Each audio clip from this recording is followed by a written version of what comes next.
Hi guys, Mahala here. So welcome to chapter 4, and here we're just going to take a look at the class plan.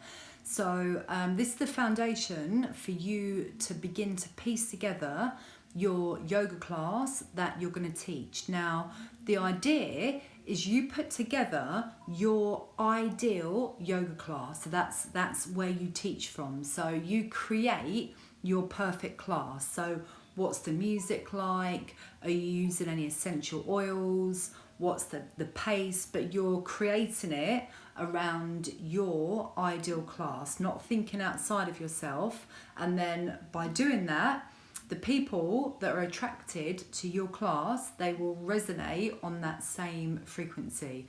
So we'll go through this together. So we begin with the introduction. So welcome, ask for any injuries. So hi and welcome this evening. My name is Mahala. Thank you for coming. Any injuries that I should know about, put your hand up and I'll come and see you. So you don't get them to shout out their injury across the class.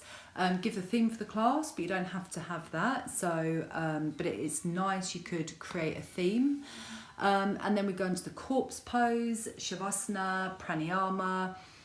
Spend around 5 minutes, but again you can gauge that the longer or the more you practice talking through your class, then you'll have more of an idea tuning into the class if it should be shorter or longer, but that's something that comes with practice. And then from here, bringing back awareness, wriggling the fingers, wriggling the toes, rotate the wrists and the ankles in opposite directions. And then we go into our core series. We have single leg raises, double leg raises, yogic bicycles. You can either use these, or if you have your own core exercises that you love and you prefer, then by all means use that. From here we go into the supine series. We've got the belly twist, supine pigeon, and my very favourite happy baby pose. Now again, you can either use 1, 2, or 3, or none of these. So again, it's completely up to you. And then we take it into the half bridge series, going on to an optional full wheel. And then from here we go into the cat and cow series. Again, lots of different variations that you'll see as you work through chapter 4, the asanas, so the postures. You'll see all the different variations that I've given you for these. But again, if you have other postures that you prefer to use, then by all means use that.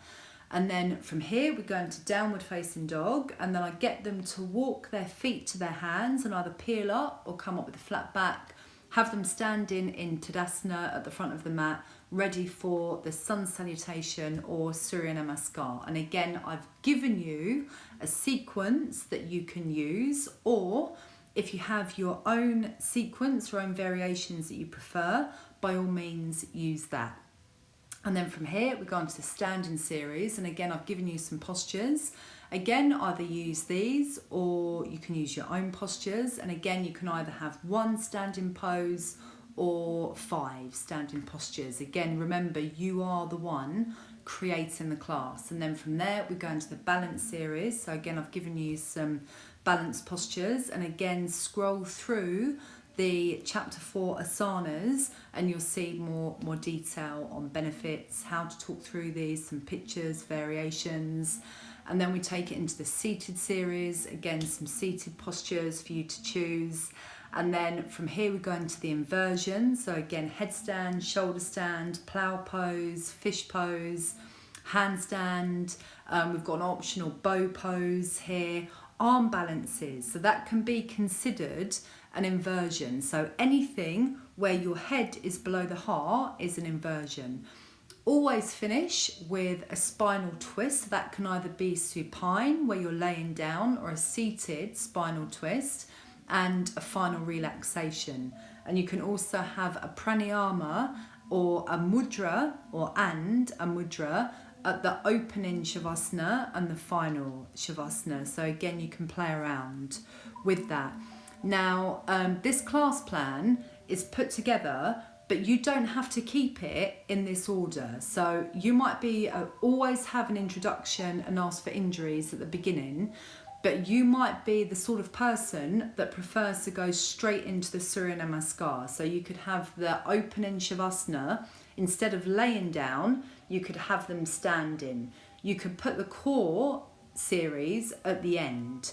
You can have like one warrior posture and maybe one balance pose.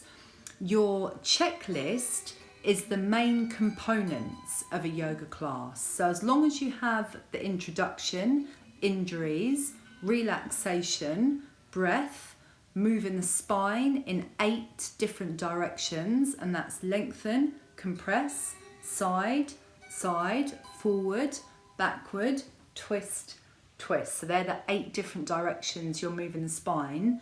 Surya Namaskar, a balanced posture and an inversion. So that's your checklist. So as long as you've got that, you can move this around. So you can chop and change it. This is how I like to teach in this order, but you don't have to do that. So you have an introduction. The opening Shavasana could be either a seated position where they practice a pranayama and a mudra, or like I said, they could even go straight into standing. So you don't have to have it in this order. This is just a little way for you to get started.